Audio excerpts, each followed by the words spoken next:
Bikers लेन या जिसे आप कहते हैं, लाहौर के अंदर तकरीबन ये 10 किलोमीटर का मुझे बताया जा रहा है ये पैच अप्रॉक्सीमेटली है वैसे मेरे घर से ये तकरीबन जहाँ मैं रहता हूँ वहाँ से मेरे ख्याल में हार्डली 4-5 किलोमीटर दूर होगा, जहाँ पे ये सारा मरीम नवाज साहिबा की हुकूमत में बनाया गया। क्योंकि आपने अभी तक अपने बाइकर्स को ये ट्रेन ही नहीं किया हुआ कि भाईजान आपने ऐथे जाना है। उसमें 10 में से 6 इधर चले जाते थे, 4 फिर भी मेन सड़क के ऊपर बाइक चला रहे होते। तो आपका मकसद क्या था? सरकारी वो जो मेट्रो है, जो बसें इनकी चलती हैं, वो बसों वाले इतने ट्रेन नहीं थे कि वो भी बाइकर लेन के अंदर घुस गए। स्पेशली बंदे उन इंटरसेक्शन पे लाके खड़े करने पड़े, जरा मोटरसाइकिल ने कहते इधर जाओ, गड्डियां ने कहते इधर जाओ। लेकिन हुआ क्या है कि इस सारी चीज के बाद कल हुई लाहौर में बारिश, वहां से वो जो हरे रंग था वो हरा रंग ही गुआच गया। वो सड़क जो है ना वो फिर अपने उसी असल जोबन में वापस आ गई। यहाँ पे जो है वो 15 करोड़ लग गया, कोई 15 करोड़ कहता है, कोई 13 करोड़ कहता है, मुझे नहीं पता कितने लगे, लेकिन वो रंग ही उड़ गया उसका।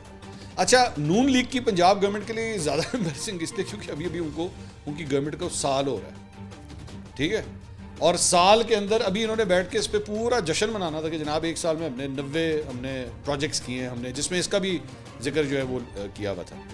तो वो साथ ही एक बारिश ने जो है वो सारी की सारी फूक निकाल के रख दी इस सारे प्रोजेक्ट।